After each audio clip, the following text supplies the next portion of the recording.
Informação no Girassol, Jornal Boa Noite, transmissão do Losa do VIH-Sida detido pela Polícia Nacional em Cabinda, cidadão de 40 anos que tinha como principal alvo mulheres. Desenvolvimento da agricultura familiar, Prodesa, foi lançado hoje em Luanda, será implementado durante 5 anos e está avaliado em 70 milhões de dólares. Vice-presidente da República visitou na província do Ije obras do futuro Hospital Geral, que estão a um nível de execução de 35%. Chefe de Estado angolano, eleito presidente em exercício do Comitê de Orientação dos Chefes de Estado e de Governo da AUDA NEPAD. Mais de 800 mil crianças no Sudão correm o risco de desnutrição grave. Alerta é do Unicef. Edição de terça-feira, desde fevereiro. Bem-vindos.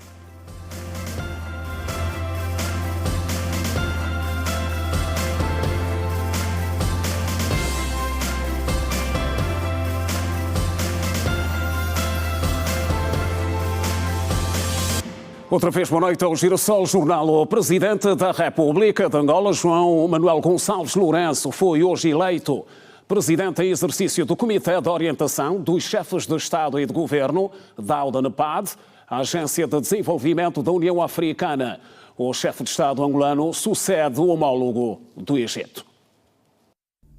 A eleição aconteceu no decurso da 43ª sessão do Comitê de Orientação dos Chefes de Estado e de Governo da Agência de Desenvolvimento da União Africana, AUDA NEPAD, realizada esta terça-feira em formato virtual com trabalhos orientados pelo chefe de Estado egípcio na sua qualidade de presidente cessante do órgão. Nos últimos 4 anos, a AUDA NEPAD consolidou-se como um verdadeiro instrumento continental de execução de projetos estruturantes de desenvolvimento de África, dotado de capacidades técnicas e credibilidade suficientes para transformar decisões políticas em resultados concretos. Trata-se de uma evolução estrutural decisiva para responder aos desafios do nosso continente. Angola teve a honra de contribuir para esta dinâmica ao acolher a terceira Cimeira de Financiamento para o Desenvolvimento das Infraestruturas em África, realizada de 28 a 31 de outubro de 2025 em Luanda. Mais uma vez, a África apresentou-se como um mercado integrado de oportunidades, mobilizando 43,9 mil milhões de dólares em projetos regionais nos setores dos transportes, energia, água e o de infraestruturas digitais. A Cimeira de Luanda reafirmou igualmente que os projetos preconizados pelo Programa de Desenvolvimento de Infraestruturas em África, PIDA, são ativos continentais, exigindo mecanismos de governação robustos, juridicamente vinculativos e orientados para resultados. Para o Presidente da República de Angola, que assume agora o Comitê de Orientação dos Chefes de Estado e de Governo da AUDA NEPAD, a instituição fez progressos relevantes na industrialização de África nos últimos tempos. Recebi há dias a senhora diretora executiva da AUDA NEPAD, que me fez um relato muito completo das ações que esta nossa instituição tem vindo a realizar, o que me deixou muito bem impressionado com os resultados que partilhou comigo, por serem uma indicação muito clara do papel que vai continuar a desempenhar para mobilizar capacidades e os recursos necessários à implementação da nossa estratégia de desenvolvimento de infraestruturas em África. Estes avanços confirmam o papel central da AUDA NEPAD como integradora da ação continental, alinhando liderança política, preparação técnica e governação, na perspectiva de mobilizar o financiamento africano e dos nossos parceiros internacionais. João Lourenço ressalvou ser importante que se cumpra com regularidade as contribuições financeiras para que a instituição funcione com normalidade. É importante que se realce a urgência e a incontornável importância de cumprirmos com regularidade as questões relativas às contribuições financeiras para que esta nossa instituição cumpra cabalmente com as suas responsabilidades. Excelências, importa salientar que também houve progressos relevantes na industrialização da África, com o reposicionamento do Programa para o Desenvolvimento Industrial Acelerado da África, PAIDA, como principal plataforma de execução industrial, assegurando que o investimento em infraestruturas se traduz em capacidade produtiva, emprego e soberania econômica. Devo igualmente realçar que o relatório de reflexão quadrienal da Agência de Desenvolvimento da União Africana, NEPAD,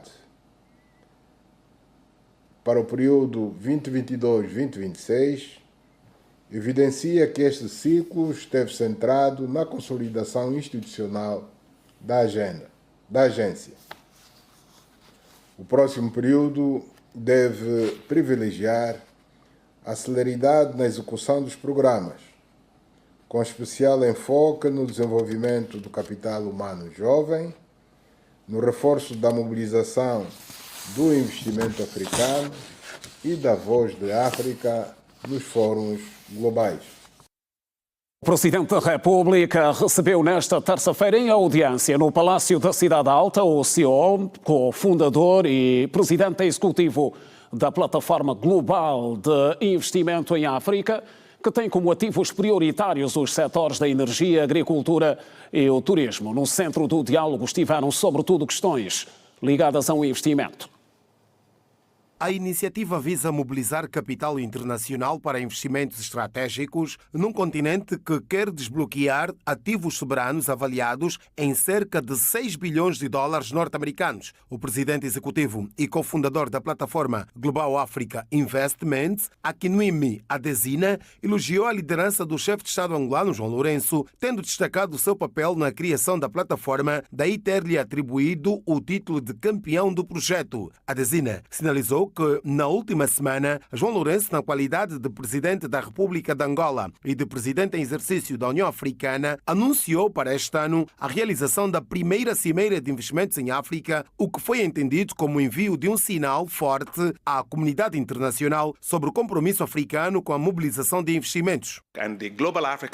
Quando falamos desta cimeira, não estamos a falar de um evento, mas sim estamos a falar de uma plataforma, de algo que vem para ficar, de algo que vem no sentido de mudar a forma de fazer negócios a nível de recursos dos Estados, recursos esses soberanos que os países têm, que serão ligados aos investidores internacionais, mas ao mesmo tempo sem que eles percam, digamos, a sua soberania, olhando para uma perspectiva de redução de risco, aquilo que nós chamamos alavancagem. Em consonância com as prioridades de Angola na presidência da União Africana, o Global Africa Investment define a captação de financiamentos para os setores da energia, infraestruturas, agricultura e muito mais. A primeira dimensão tem a ver com a estruturação de investimentos soberanos em áreas críticas como energia, infraestrutura, agricultura, minerais, petróleo e gás, terras raras. Outro setor também de grande importância é o desenvolvimento turístico, que vai contribuir em grande medida para a diversificação econômica. Portanto, trata-se, digamos, de áreas que vão levar também ao investimento nas áreas de transferências monetárias entre países, mas também transferências transfronteiriças, inclui também o investimento em capital, que são áreas bastante importantes. Estamos a falar, portanto, de um conjunto de áreas onde teremos que ter investimentos bem assegurados para fazer com que os ativos soberanos sejam utilizados de forma adequada. Akinwumi Adesina lembra que a África se posiciona como a economia que mais cresce no mundo, fator que faz com que o continente berço não seja uma opção, e sim uma certeza. Primeiro é que hoje, a nível do mundo, a África é a região onde o PIB real cresce cada vez mais. Portanto, as previsões do Banco Mundial indicam que nos próximos anos o PIB real da África vai crescer muito mais do que qualquer outra região a nível do mundo. Então, nós temos que olhar para esta situação atual africana, onde temos muitos ativos não estruturados, muitos ativos não alavancados, que poderiam ser utilizados. Portanto, quando falamos desses ativos, estamos a falar num montante de cerca de 6 trilhões de dólares, porque temos muitos minerais, lítio, cobalto, manganês e tantos outros. E outro lado, se olharmos, portanto, para a tecnologia da inteligência artificial, sistemas de defesa, tudo quanto se fala, mesmo no que diz respeito às energias renováveis, a África não está de fora. Num mundo com cerca de 8,5 bilhões de habitantes, portanto, tudo para que este mundo possa sobreviver está em África e o mundo depende da África. Então, nós, com esta plataforma, queremos trabalhar no sentido de tornar a África cada vez mais eficaz, mais competitiva, uma África onde não se diga que estamos habituados à pobreza, mas sim uma África onde temos ativos que podemos trabalhar no sentido de esbater as nossas deficiências. Na audiência concedida pelo Presidente da República, João Lourenço, no Palácio da Cidade Alta, o presidente executivo e cofundador da plataforma Global Africa Investment, Akinwumi Adesina, fez acompanhar da diplomata Linda Thomas Greenfield, antiga embaixadora dos Estados Unidos da América junto das Nações Unidas, que agradeceu ao estadista angolano pela recepção. We will help to generate. Nós encorajamos e apoiamos essa plataforma e esperamos que uma plataforma que possa trazer investimentos para o engrandecimento do continente e para o bem das futuras gerações. Com isto, eu mais uma vez gostaria de agradecer ao Dr. Adesina e Sua Excelência o Presidente por nos ter recebido hoje. Receiving us today. Refira-se que, durante a audiência, foram igualmente abordados aspectos práticos relacionados à realização da primeira cimeira da plataforma, que deverá ter lugar em Angola ainda este ano. Com esta plataforma, pretende-se transformar os ativos africanos em fontes de financiamento sustentável, criando oportunidades para a juventude, impulsionando o desenvolvimento rural e promovendo um crescimento econômico mais inclusivo em todo o continente. São as notícias do Girassol Jornal. A visita às obras do futuro Hospital Geral do IJA destaca-se como um dos pontos mais altos do último dos 2 dias de trabalho que a Vice-Presidente da República cumpriu naquela região do país. A infraestrutura, orçada em 49 milhões de euros, está projetada para uma capacidade de internamento de cerca de 200 camas. O Hospital Geral do IJA, em construção na zona do Quilomoço, é uma infraestrutura que, quando concluída, vai dar suporte ao sistema de saúde na província, pois terá uma capacidade de internamento de cerca de 200 camas. De acordo com o secretário de Estado para a Saúde Pública, a obra, orçada em cerca de 49 milhões de euros, encontra-se neste momento numa fase de execução de 35%. Os constrangimentos estão a ser ultrapassados. Sua Excelência Vice-Presidente da República está a visitar, deixou-nos algumas recomendações, também para o empreiteiro e para o fiscal, acelerar a obra, aumentar a quantidade de recursos humanos e fazer com que a obra termine o mais rapidamente possível. Durante a visita que executou esta terça-feira as obras do hospital, a Vice-Presidente da República, Esperança da Costa, ficou a saber das valências que poderá ter o futuro Hospital Geral da província do IJA.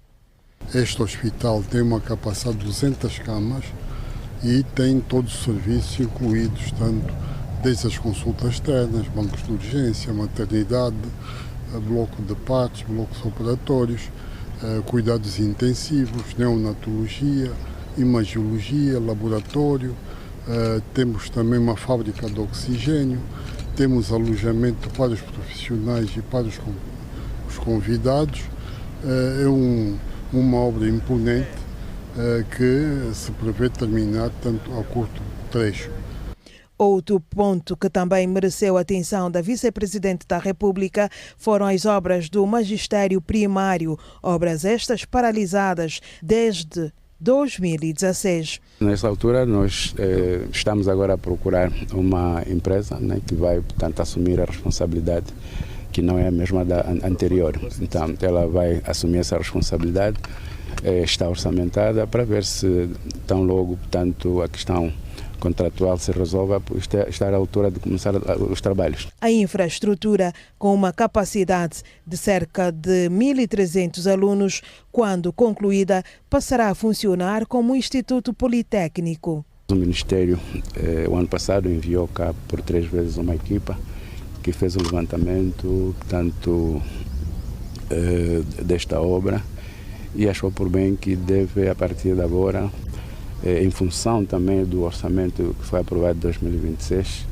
e que consta, portanto, esta escola, para ver se reativamos os trabalhos. Além das obras do futuro Hospital Geral do IJ, a Vice-Presidente da República, Esperança da Costa, constatou igualmente a evolução do trabalho de expansão da rede de distribuição de água, que prevê 15.000 ligações domiciliares nas zonas periurbanas, cujos benefícios já se fazem sentir. No final da jornada, disse que gostou do que viu.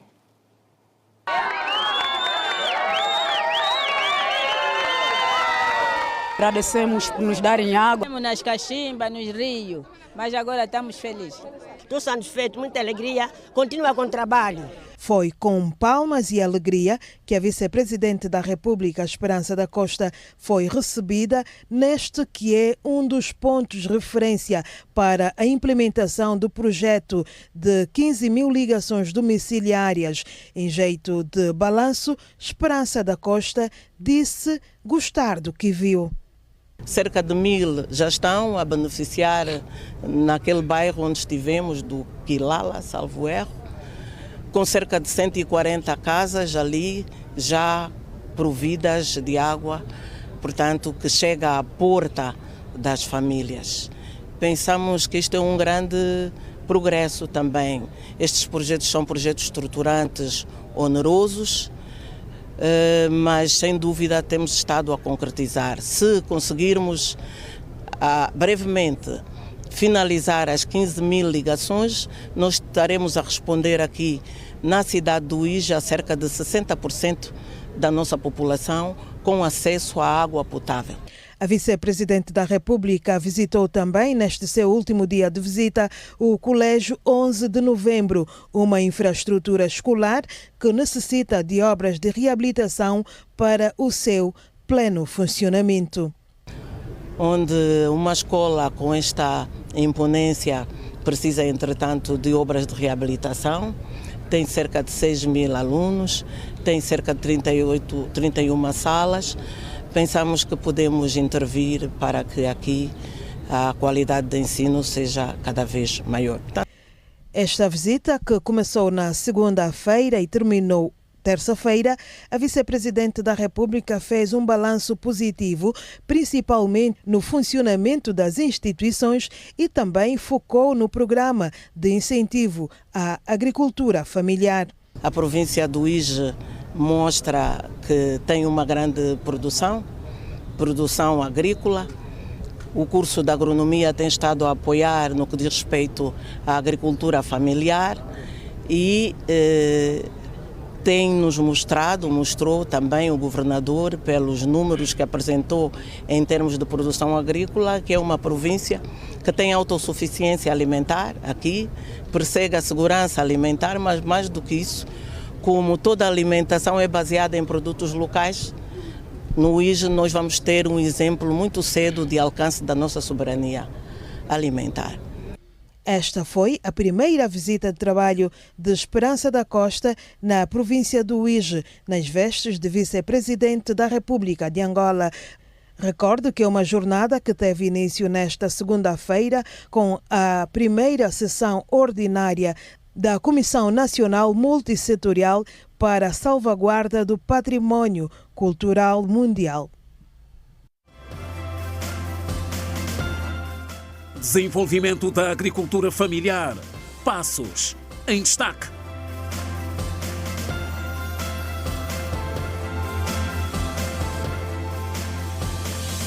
E seguimos agora para a província de Cabinda, onde a Polícia Nacional deteve um cidadão de 40 anos de idade por transmissão dolosa do VIH-Sida a mulheres. A Polícia Nacional em Cabinda deteve um cidadão acusado de transmissão de doença sexualmente de forma voluntária. O cidadão é de nacionalidade angolana, tem 40 anos de idade e exerce a atividade de táxi.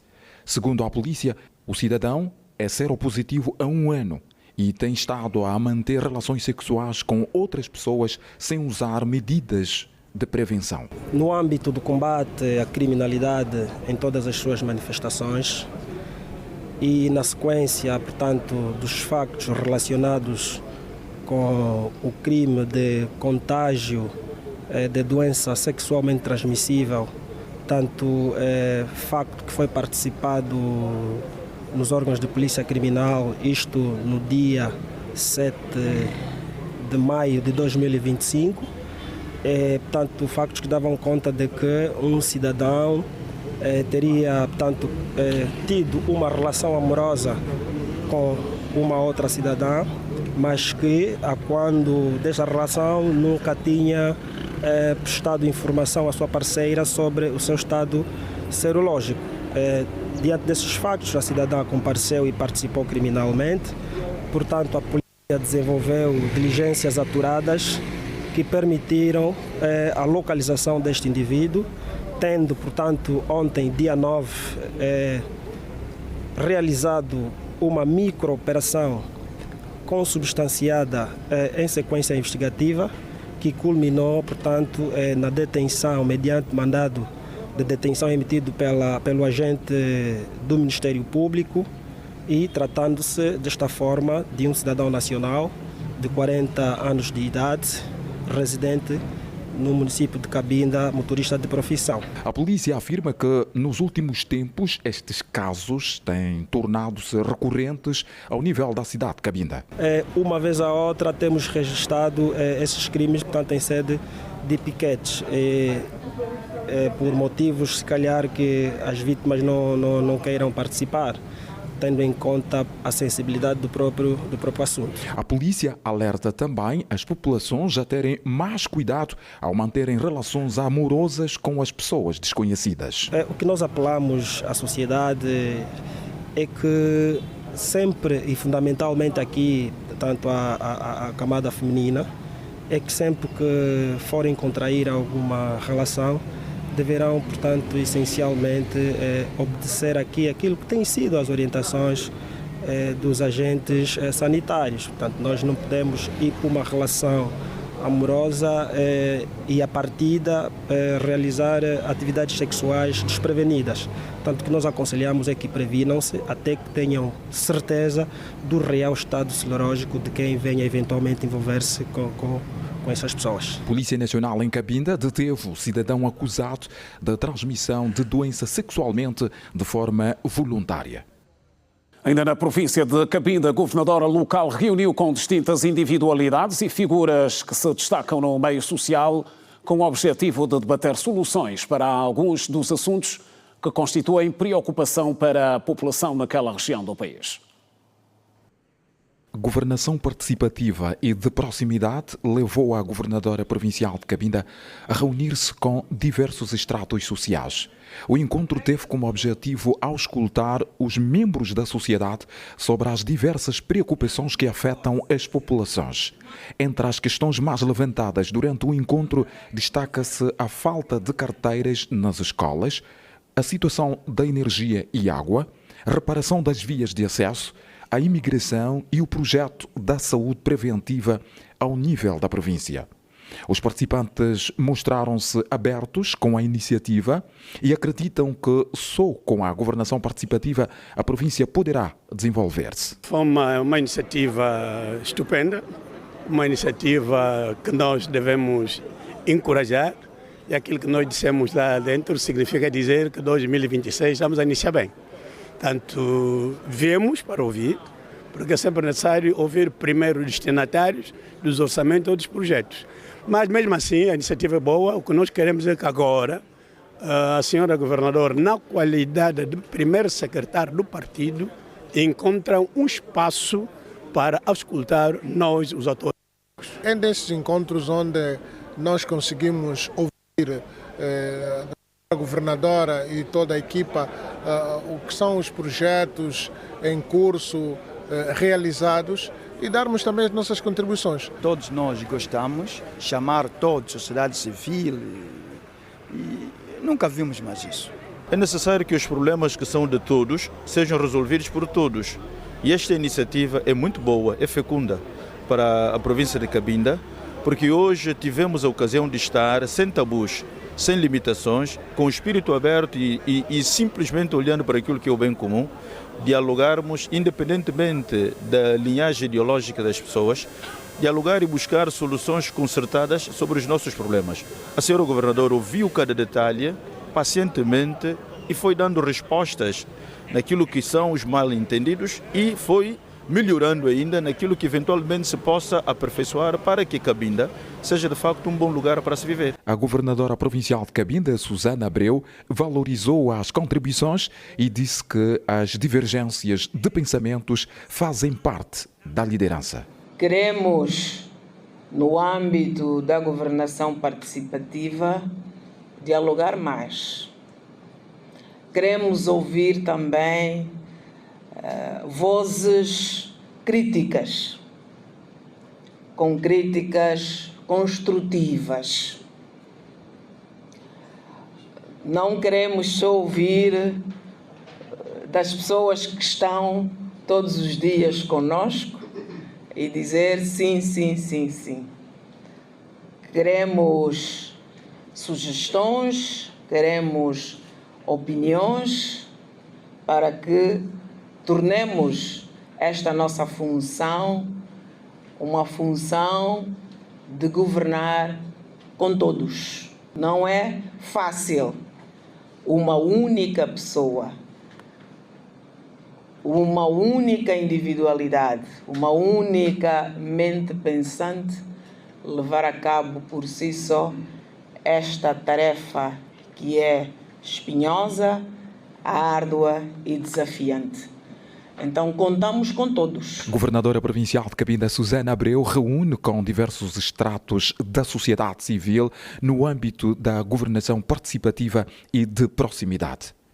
O projeto de desenvolvimento sustentável da agricultura familiar PRODESA a ser desenvolvido nas províncias das Lundas Norte e Sul, Mochico Leste, quando Cubango e Ibié foi oficialmente lançado, nesta terça-feira em Luanda.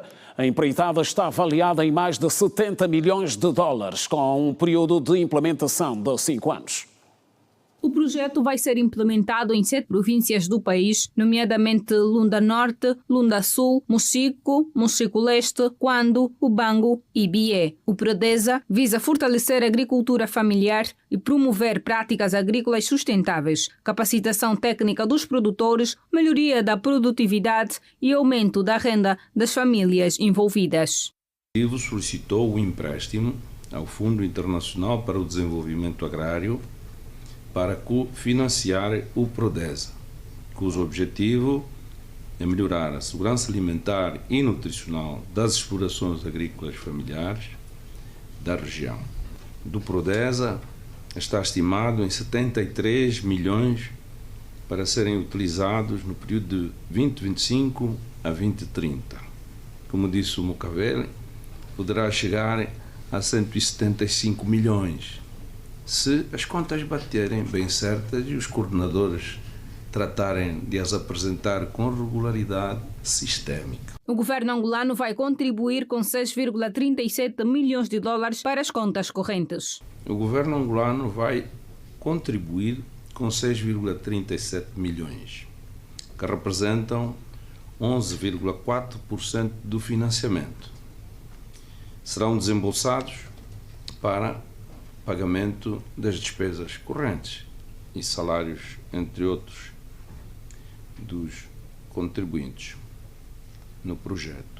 O PRODESA está alinhado com o Plano de Desenvolvimento Nacional 2023-2027 e vai abranger mais de 48 mil famílias. Este projeto vai prestar maior atenção à juventude, estimado em 400 jovens por províncias, para empreenderem no domínio do agronegócio. O PRODESA abrangerá 48.175 famílias o que corresponde a 231.240 pessoas, das quais 50% serão mulheres e 30% jovens, em idades compreendidas entre os 18 e os 35 anos. Este projeto prestará especial atenção à juventude, proporcionando oportunidades para 2.800 jovens, sendo estimado que sejam 400 jovens pela província, para empreenderem no domínio do agronegócio. O Prodesa é um programa de 11 anos dividido em 2 fases de 5 anos cada. No global, o projeto está orçado em $132 milhões. Deste montante, 73 milhões servirão para financiar a primeira fase, que vai de 2025 a 2030. Nesta primeira fase, a área de intervenção do projeto abrange 31 municípios rurais, selecionados com base em alguns critérios tais como acessibilidade, densidade populacional, níveis de pobreza multidimensional, potencial agroecológico, presença do setor de jovens. O objetivo geral do projeto Prodesa é prosseguir para o alcance da segurança alimentar e nutricional dos agricultores e famílias do leste de Angola, promovendo em simultâneo o aumento da renda das famílias e a sua integração nos mercados agroalimentares. O Executivo apreciou nesta segunda-feira a proposta que extingue formalmente o Instituto Nacional de Defesa do Consumidor e toda a estratégia sobre o reenquadramento do pessoal e do património assim afeto. A medida consta da reforma do sistema de inspeção económica. Economistas ouvidos nesta terça-feira pela Girassol consideram positiva a medida do Governo em revisar a estratégia de inspeção. Na reunião desta segunda-feira foram apreciadas várias propostas, desde logo a da extinção do serviço inspectivo do Instituto Nacional de Segurança Social, competência que passará a ser assumida pela Inspeção-Geral do Trabalho. De acordo com o Executivo, a competência inspectiva deixa de estar dispersa em 2 estruturas do mesmo setor e passa a ser da responsabilidade exclusiva da IGT. A outra medida tem que ver com a extinção do INADEC e toda a estratégia sobre o reenquadramento do pessoal e do património assim afeto.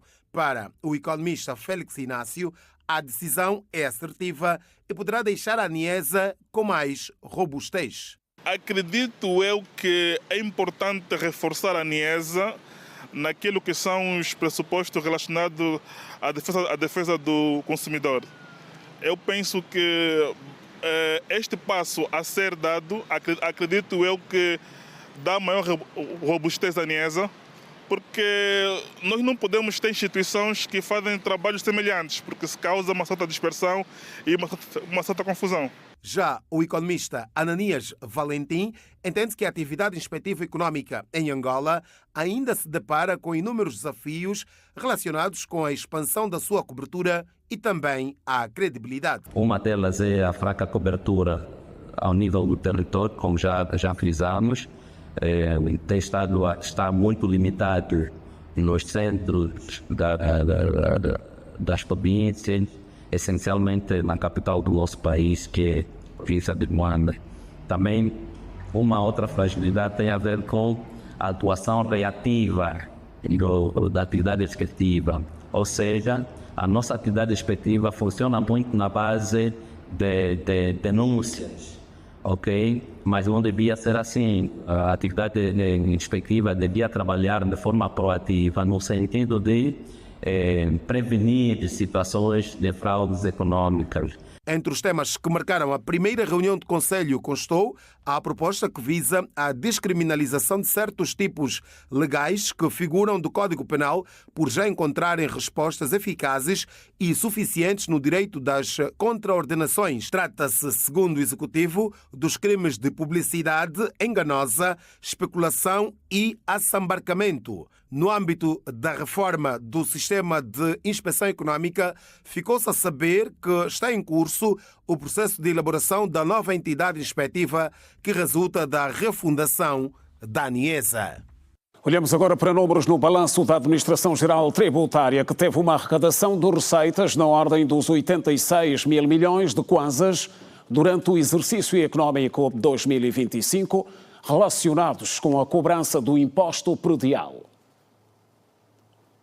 De um total de 440 e 336 mil imóveis cadastrados ao longo do exercício de 2025, a AGT conseguiu arrecadar para os cofres do Estado mais de 86 mil milhões de kwanzas de receitas em cobranças de imposto predial IPE. O diretor técnico da Direção dos Serviços Fiscais da AGT, Yuri Sumbe, avançou que para o exercício de 2026, de acordo com previsões do OGE, estima-se arrecadar mais de 122 mil milhões de kwanzas. Durante o exercício de 2025 foram arrecadados 86 mil milhões de kwanzas, sendo que para o exercício de 2026 está previsto e consta da lei aprovada, que é a Lei do Orçamento Geral do Estado, uma previsão de 122 mil milhões de kwanza, o que representa aqui uma percentagem de 1,1% do total da receita não petrolífera. Né? Estamos a falar da receita do imposto predial. Ao falar em conferência de imprensa de balanço das receitas arrecadadas com a cobrança de impostos predial e sobre veículos não motorizados, Yuri Sumbe disse que, em termos de novidades, serão perdoados os impostos de 2020 a 2023 para os contribuintes que inscreverem voluntariamente os seus imóveis e declararem a sua detenção durante o exercício de 2026. Os contribuintes que fizerem a sua inscrição de seus imóveis omissos, significa que não têm matriz predial, têm aqui um benefício trazido pela lei do OGE, que terão então o imposto do exercício 2023 a ser perdoados nos termos da lei do OGE. Também há perdão de juros do imposto relativamente ao exercício 2024, mediante o pagamento do imposto e da multa. Isso significa que todos esses contribuintes que inscreveram seus imóveis durante o exercício 2026 terão então esse benefício. Face aos números baixos das receitas arrecadadas com os impostos sobre veículos motorizados avaliados em mais de 5 mil milhões de kwanzas, o diretor do Gabinete de Planeamento, Controlo de Gestão e Cooperação da AGT, Jerônimo Cabalanganja, fez saber que para 2026 será reforçada a fiscalização para a redução da fuga ao fisco para os veículos ligeiros. Com base nos números que trazemos para 2026, aqui reforça-se a questão da cidadania fiscal, reforça-se também, para além da cidadania fiscal, a questão da fiscalização em conjugação de esforço com os outros órgãos do Estado, para que se consiga então garantir menor fuga ao fisco, ou pelo menos diminuir essa fuga ao fisco que se registra principalmente para os veículos ligeiros, no caso do imposto sobre veículos motorizados. Vale salientar que dos mais de 2 milhões de imóveis que constam da base de dados da AGT a nível da província de Luanda, apenas 192 mil estão inscritos, sendo que Viana, Talatona e Quilamba-Quiaxe são os municípios com mais imóveis omissos. E agora reflexões que se impõem ainda no calor da nomeação da nova Ministra da Educação. O Girassol Jornal recebe hoje o Dr. Ngangola de Souza, é psicopedagogo, vem para uma breve abordagem sobre a escola na comunidade e desafios atuais para o desenvolvimento. Dr. Ngangola, boa noite, bem-vindo. Boa noite, Simeão. É um prazer poder estar aqui e abordarmos o tema de educação, que de resto é um tema social. O prazer é todo nosso, doutor. E como é que olha, como é que o doutor olha para esta relação escola-comunidade nos dias de hoje no país? Olha, na verdade, e isto deve partir daquilo que são as políticas públicas de educação, a escola chegar à comunidade. Porque nós temos observado que as escolas da comunidade, diga-se ou entende, portanto, se pensarmos no desenvolvimento do nosso país, é importante que se dê a mesma atenção às escolas da periferia, como se dá atenção à escola da cidade. Porque, veja, o direito à educação é constitucional, está na nossa Constituição, de modo que é importante que as políticas públicas de educação, elas precisam ser cada vez mais ampliadas.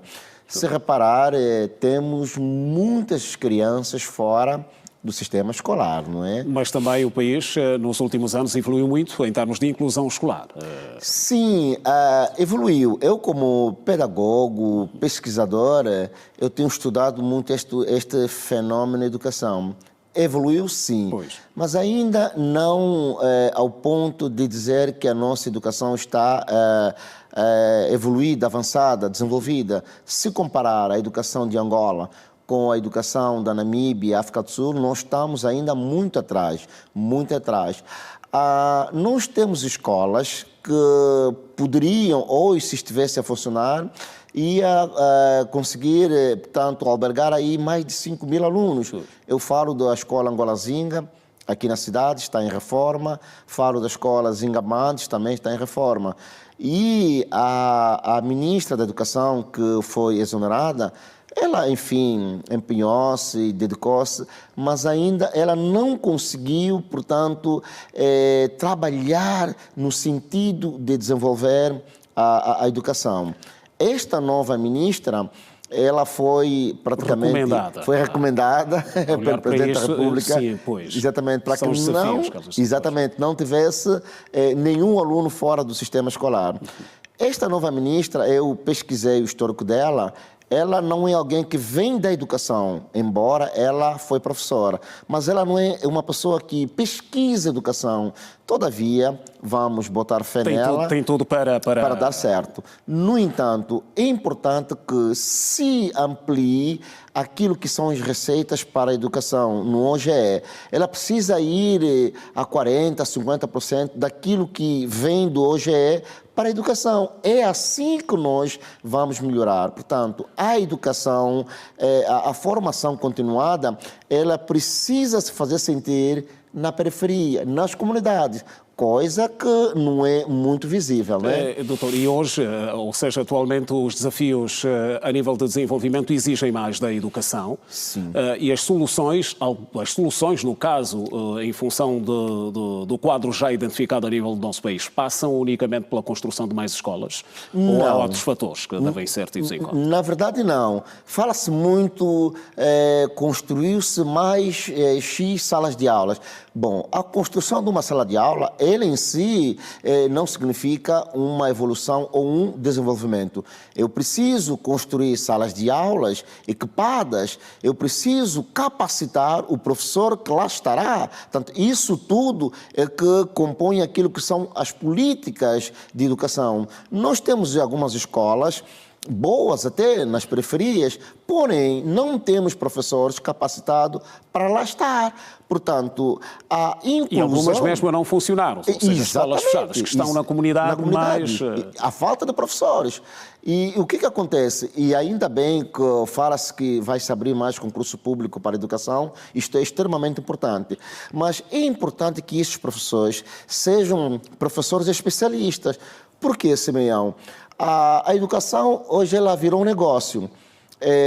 Temos profissionais de outras áreas que acabam vendo a educação como uma fonte de aumento da sua renda, que é perigosíssimo. Por quê? Porque ele não tem capacidade, ele não é especialista, ele não tem agregação pedagógica e está lá numa sala de aula. Em vez dele formar o aluno, ele vai deformar o aluno.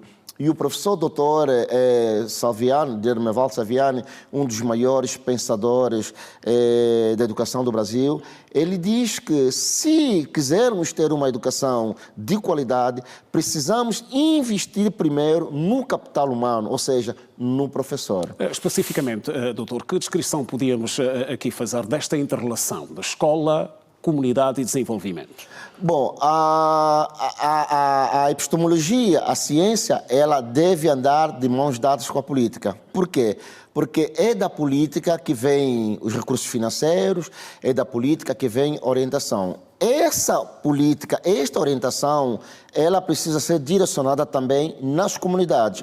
Ou seja, eu ao olhar na comunidade, eu preciso pensar uma escola nova, uma escola na comunidade, mas embasada em princípios educativos atuais, porque o nosso sistema de educação, ele precisa ser repensado. Nós, às vezes, na comunidade, ensinamos, e a culpa não é do professor, mas é um pouco do sistema, é um pouco naquilo que são as políticas, ensinamos conteúdos que não serão úteis para este aluno ser inserido na sociedade.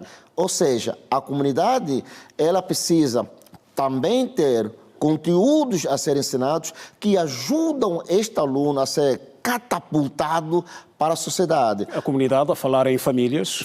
Sim. Olha-se para o papel da família também. Não? Tanto, veja que nós, os nossos pais não tiveram a oportunidade de ter uma formação formal. No entanto, deram-nos aquilo que é uma educação familiar. Se a escola trabalhar com a família, isto será importante. Por quê? Porque a escola deve ser uma extensão daquilo que começa em casa. O contrário também é verdadeiro. A casa, a família, também deve ser uma extensão daquilo que se estuda na escola.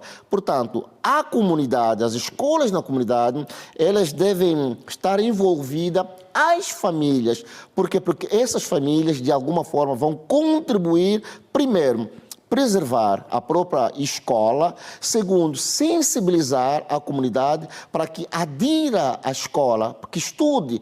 Todavia, o governo, com as políticas lá, deve pensar numa escola com bibliotecas, uma escola com todo o aparato das TICs, porque hoje não se pode pensar numa escola sem pensar nas tecnologias. E como é que tem que estar direcionado este trabalho, diretamente? Governo e famílias, nesta luta da busca de equilíbrio? Sim, portanto, nas comunidades precisa ter aquilo que são as associações dos pais. Portanto, essas associações de pais, ela vai fazer este papel entre a escola e a família e também o governo. Por quê? Porque não se pode afastar daquilo que é a responsabilidade do governo. Ou seja, a educação é de responsabilidade do governo. E o governo não pode terceirizar isso. Portanto, o governo, trabalhando com as associações de pais, trabalhando com a escola e a escola fazendo um trabalho na comunidade, essa escola, mesmo estando na periferia, ela pode formar alunos com capacidade de serem inseridos na sociedade e dar o seu contributo. Porque, repare, a mesma escola que está na comunidade, ela precisa ter os conhecimentos, os conteúdos passado na escola do asfalto, né? Permita uma expressão. Doutor Ngangola, recomendações para as famílias, para as comunidades. Temos escolas que infelizmente não são muito bem aproveitadas em algumas localidades e algumas delas vandalizadas. Uma mensagem que quero deixar em função da importância do valor social da escola. Esta questão é muito importante. O primeiro presidente de Angola, Dr. Antônio Agostinho Neto, disse, e isto não mudou, a escola é do povo. Essa verdade não mudou. Tanto, se a escola é do povo, o povo precisa cuidar dela. O povo precisa ajudar essa escola a cimentar. Portanto, as escolas da comunidade, é importante que ela, juntamente com a vizinhança da escola, cuidem a escola. Elas devem manter essa escola funcional. Eu conheço, eu estive alguns anos fora e tenho alguns exemplos de escolas que são cuidadas pela comunidade, ou seja, a educação ela é dada pelo Estado. O Estado faz a sua parte, mas a comunidade também tem que fazer a sua parte. Porque se quisermos um país desenvolvido, precisamos investir muito na educação, seja a escola da comunidade da periferia e seja a escola da cidade do asfalto, né? Doutor Ngangola, obrigado por ter vindo ao Girassol Jornal. Contamos ter-lhe numa próxima oportunidade. Muito obrigado. Não se esgota. Continuação de bom trabalho e até a próxima. Eu que agradeço, muito obrigado. Ora bem, nós seguimos para um curto intervalo primeiro, voltamos dentro de instantes. Até já.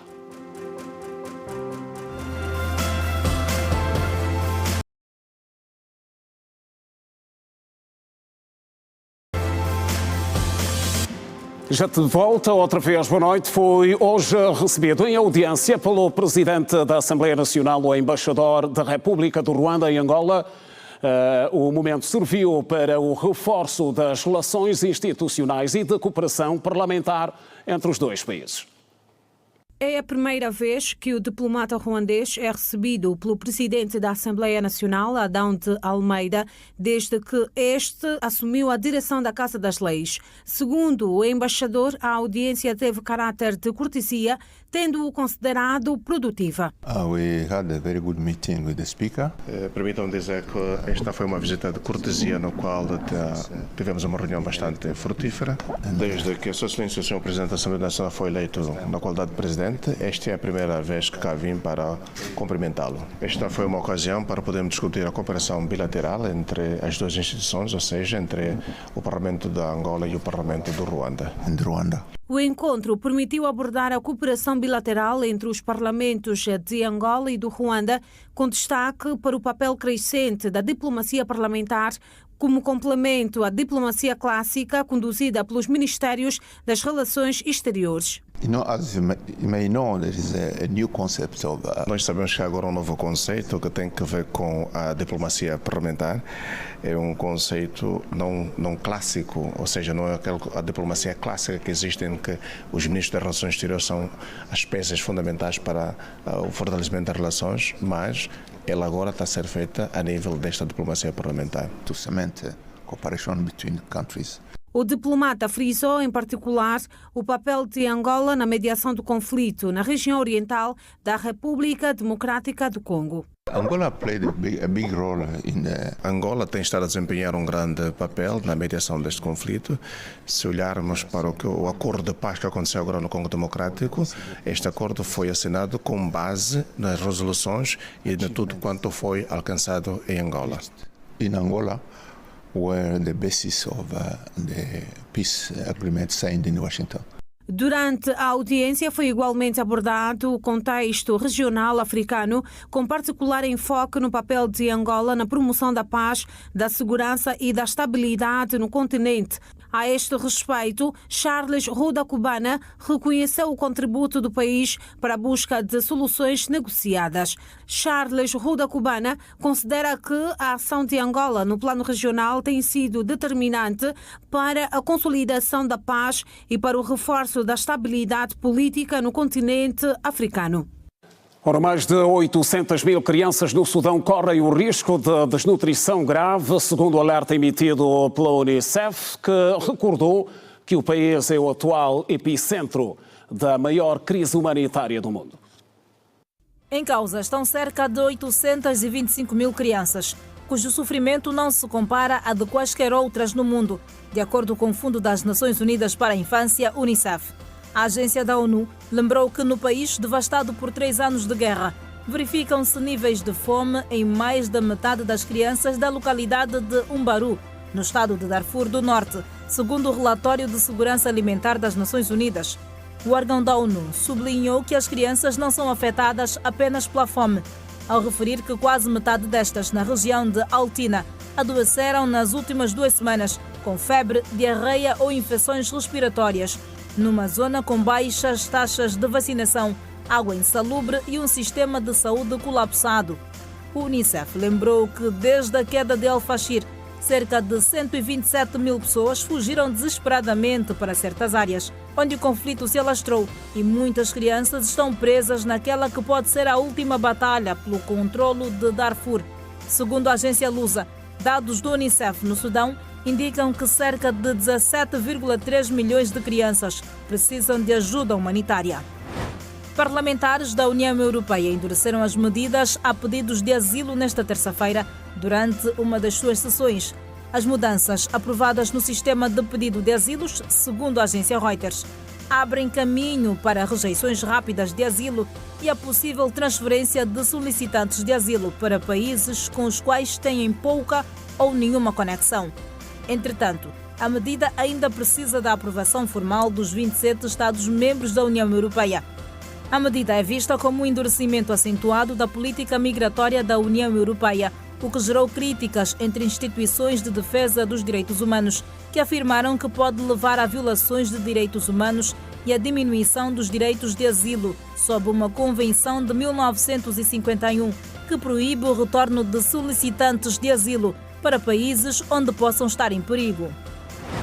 Mais de 2.000 reclusos no Irão beneficiaram de indulto e redução de penas concedidos pelo líder supremo do país, o Ayatollah Ali Khamenei. A medida do líder supremo do Irão é adotada em véspera de mais um aniversário da Revolução Islâmica. A medida de Ali Khamenei atende a um pedido feito pelo chefe da magistratura para indultar, reduzir ou comutar penas de 2.108 condenados, de acordo com o órgão de comunicação do Poder Judicial. No entanto, entre os beneficiários não consta nenhum recluso processado ou condenado durante as últimas manifestações, segundo o chefe do Poder Judicial iraniano. Heróis da liberdade e nacionalistas angolanos. Homenagens em destaque.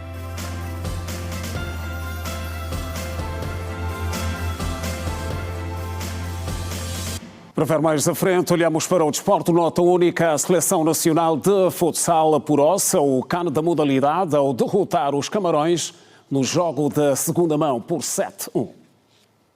As emoções do futsal tiveram como palco o pavilhão do Quilamba. Com uma casa aceitável, o 5 Nacional voltou a não dar tréguas aos Camarões, ao impor mais uma goleada. O triunfo de Angola começou a ser construído no segundo minuto de jogo, com golo de Anderson Fortes. O capitão do combinado nacional, Manu Sele, aos 15 minutos ampliou o score. A partida foi ao intervalo com vantagem da seleção nacional, por 2 bolas sem resposta. No segundo tempo, Angola não baixava os braços e, no primeiro minuto do tempo complementar, fez o terceiro golo do desafio, por intermédio de Cliver. Ni, aos 11 minutos do segundo tempo, apontou o quarto de Angola. Braulio, aos 13, Camarões apontaram o tento de honra aos 29 minutos. 7-1 a favor de Angola foi o resultado final. No agregado, 19-1 para Angola. O combinado nacional marca presença pela 5ª vez na fase final do CAN de futsal e junta-se à Tanzânia, Zâmbia, Moçambique, Marrocos, Argélia, Líbia e Egito. O CAN masculino de futsal acontece de 11 a 21 de abril e terá como palco o Reino de Marrocos. E esta leva-nos a mais um curto intervalo. Voltamos a seguir. Até já.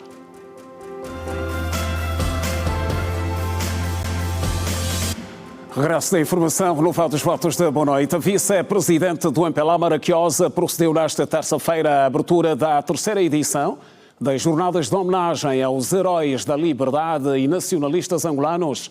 A iniciativa é do Gabinete para a Cidadania e Sociedade Civil do MPLA e tem como objetivo visitas às residências dos heróis do nacionalismo angolano. O projeto político e cultural do Gabinete para a Cidadania e Sociedade Civil, que visa homenagear os nacionalistas angolanos pelos feitos dos heróis da liberdade, que marcaram momentos importantes da história angolana, arrancou nesta terça-feira, na casa do rei da música angolana, Elias de Aquimoeso. A música foi uma ferramenta importante de resistência e mobilização durante lutas armadas e ditaduras. Toda a direção do partido está cá, na casa do Elias, para mais uma vez. Mas ele aguentou-se e nunca mudou. Portanto, isso é algo extraordinário. Elias lutou com a voz. É o único expoente no mundo que consegue cantar primeiro aquilo que lhe vai na alma e depois espelhar numa folha. E tem cantando sempre em quimbundo. Na ocasião, a vice-presidente do MPLA, Maraquiosa, destacou que a iniciativa é resultado da visão do líder e presidente do MPLA, que tem incentivado a preservação da memória e o reconhecimento dos feitos dos nacionalistas. É preciso continuarmos a honrar, é preciso continuarmos a homenagear os heróis da liberdade, todos aqueles homens e mulheres que direto ou indiretamente contribuíram para a realização da independência e efetivamente para o país que temos hoje. E não podíamos naturalmente realizar todo este roteiro que nós temos elaborado sem passar aqui pela casa do rei, não é? O rei da música angolana, o rei Elias de Aquimoeso. Nós gostamos de dizer que a luta não foi feita só de armas. Portanto, ela também foi feita através da música, mas ali onde nos for permitido alcançar, nós, a direção central do MPLA, por orientação do camarada presidente, estaremos presentes. O evento visa principalmente honrar os patriotas que lutaram pela independência de Angola, valorizando os seus feitos. Demos a nossa força. Os 50 anos de independência não foi fácil. Foi vidas mesmo, vida de pessoas. Respeita os mais velhos, carinha os mais velhos. Por isso que a luta está com vocês. De facto, não fazia sentido traçarmos toda essa jornada sem passarmos aqui pela casa da rainha do 4 de fevereiro, a nossa mamã Cabenha. No fundo, o que viemos fazer aqui é dar-te um abraço, é estar contigo, é demonstrar uma vez mais que o MPLA é efetivamente isto. É uma grande família, onde cada um de nós tem a responsabilidade de cuidar do outro. E a nossa responsabilidade enquanto geração mais nova é ainda mais acrescida, porque devemos sim continuar a honrar, devemos sim continuar a homenagear os nossos heróis da liberdade. Estas jornadas visam fortalecer a identidade nacional e inspirar novas gerações. Ora, e a Organização da Mulher Angolana, OMA, esteve reunida hoje para a apresentação das linhas de força da candidata ao cargo de secretária-geral da OMA. O encontro juntou membros da direção do MPLA e militantes da organização a nível da província de Luanda. A candidata ao caldeirão máximo da OMA, Carlota Dias, começou o seu discurso a falar do Congresso da OMA, que vai acontecer nos dias 28 de fevereiro e 1 de março, sob o lema Mulher Angolana, unidas para transformar os desafios em conquistas. Inspirado na trajetória patriótica de mulheres da OMA, Carlota Dias apresentou assim as linhas de força da sua candidatura. A OMA que queremos é uma OMA que caminha ao lado das mulheres todos os dias. Uma OMA que escuta, orienta, apoia e presta contas. Queremos secções da OMA vivas, atuantes, formação permanente, redes solidárias e presença ativa junto das mulheres rurais e urbanas, das jovens, das mães solteiras, das trabalhadoras formais e informais. Perante as diversidades, a nossa resposta deve ser mais união, mais coesão, mais trabalho, mais proximidade com o povo, como cantam as mamãs da OMA do município de Belas, e cito: este é o nosso lema, falar pouco e trabalhar mais. Carlota Dias destacou que a OMA que deseja depende do esforço de mulheres empoderadas, famílias protegidas e crianças saudáveis. A sua aposta vai estar centrada também na formação política, profissional, na educação e saúde de todas as mulheres. Apostaremos na formação política, profissional, ética e cívica, na alfabetização, na educação para a saúde, no resgate dos valores morais e na preparação de mulheres para funções de liderança e de decisão. Onde há mulheres capacitadas, há justiça social e políticas mais humanas. Por outro lado, reconhecemos nos dias de hoje a força da economia informal, onde há milhares de mulheres garantem a sobrevivência das suas famílias.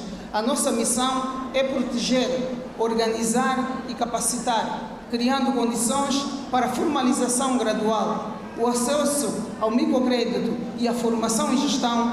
Toda mulher trabalhadora merece dignidade e futuro.